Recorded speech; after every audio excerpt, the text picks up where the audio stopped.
Last night, of course, the competitors took the ferry boat from Spain to North Africa, and that included Jutta Kleinschmidt, who's following the whole event for us here on Eurosport. She says, well, we're on the boat now, we have left Granada, and in the early hours of the morning, we'll be in Morocco.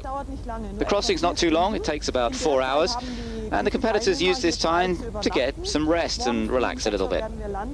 We arrive at around 6 o'clock in the morning, and then we have the first special in Africa.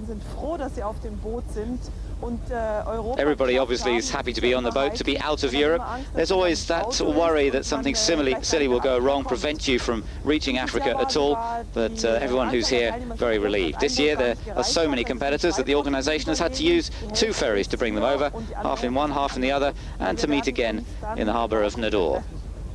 This is Jutta Kleinschmidt for Eurosport. So as Jutta went off to relax a little bit before the start of 2 weeks of driving in Africa and trying to get that buggy up to the top of the classification once again. The car competitors got ready this morning to get underway. Jiro Shinazuka just catching up on a little bit of sleep this morning.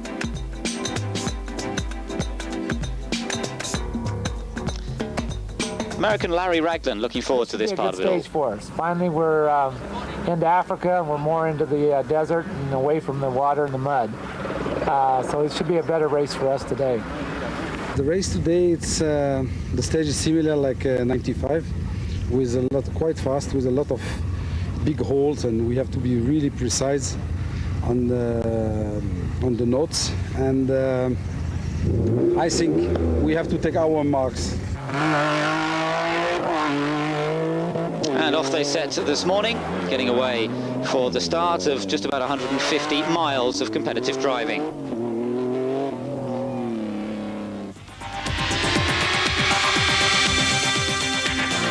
Bruno Sabi, the winner of 3 of the 4 stages held before this one, the man from Grenoble, maintained his overall lead today, even if he didn't manage to quite win the stage. Only 1 minute slower than the fastest today, and with a lead of 1 minute 14 seconds. Jean-Louis Schlesser, the leading 2-wheel drive machine on the event, but he lost around 8 minutes to the all-dominant Mitsubishis today.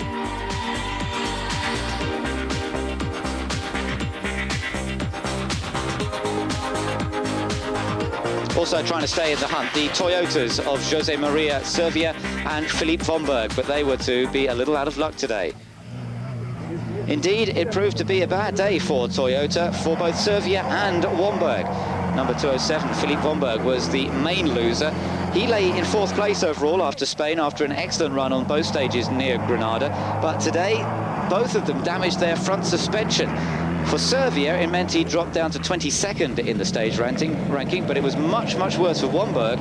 He lost over 2 hours and came in finally 88th today, but obviously that's dropped him way out of the reckoning.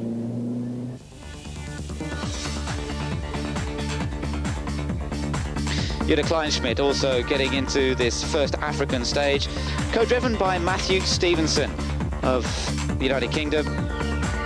And on board, Matthew on the left, Jutta Kleinschmidt at the wheel during part of today's stage. Kleinschmidt, now 35-year-old, former bobslayer. She competed on the Dakar some 4 years and then switched to cars. This is her 4th Dakar on 4 wheels, and she won the 2-wheel drive class in last year's event. Today, though, picking up a puncture during the course of the stage, we saw them have to pull over, stop and change the wheel as quickly as possible.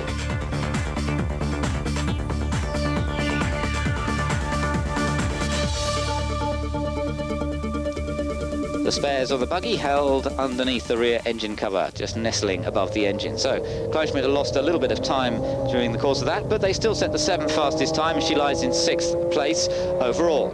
Fastest today, though, was this car, number 209 of Hiroshi Masuoka, German co-driver Andreas Schulz.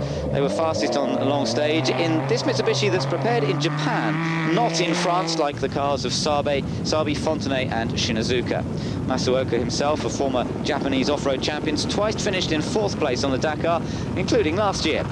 Jean-Pierre Fontenay was also running very competitively on today's stage, overtaking some of the bikers. The bikers actually started off this morning before they set the cars off, but obviously some of the tail-end bikers were overtaken by the faster cars.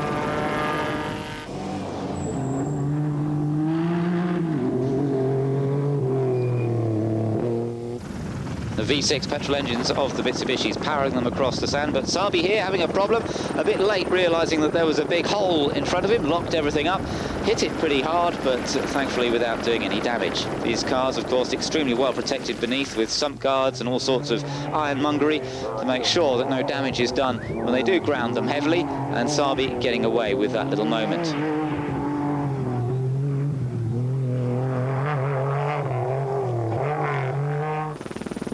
Larry Ragland was going extremely well today, co-driven by Jerome Riviere, who's a very successful driver on the Dakar himself in the past, but he's actually sitting in the co-driver's seat and giving Larry Ragland useful tips and experience that he can pass on as they attack this African stage. He set the 6th fastest time today and has moved up into 5th place overall, 20 minutes behind Sabi. He did have to stop for a moment and strap some of the bits and pieces down in the back, but it didn't really lose him too much time. So a good day for Larry Ragland.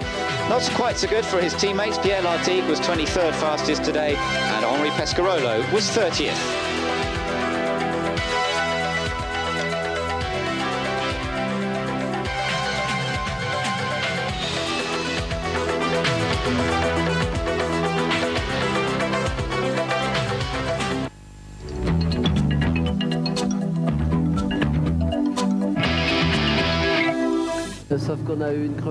Well, we picked up a puncture pretty early in the stage, but we knew that it would be more difficult once we got to Africa anyway. But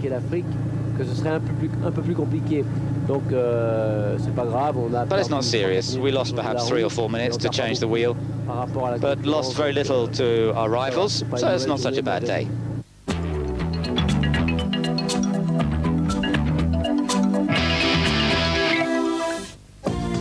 So Hiroshi Masuoka, the fastest today. A bit of a surprise perhaps for the Japanese driver, but a great performance, seeing 4 Mitsubishis there at the top of the table. Schlesser, the fastest of the 2-wheel drive machines, in 5th.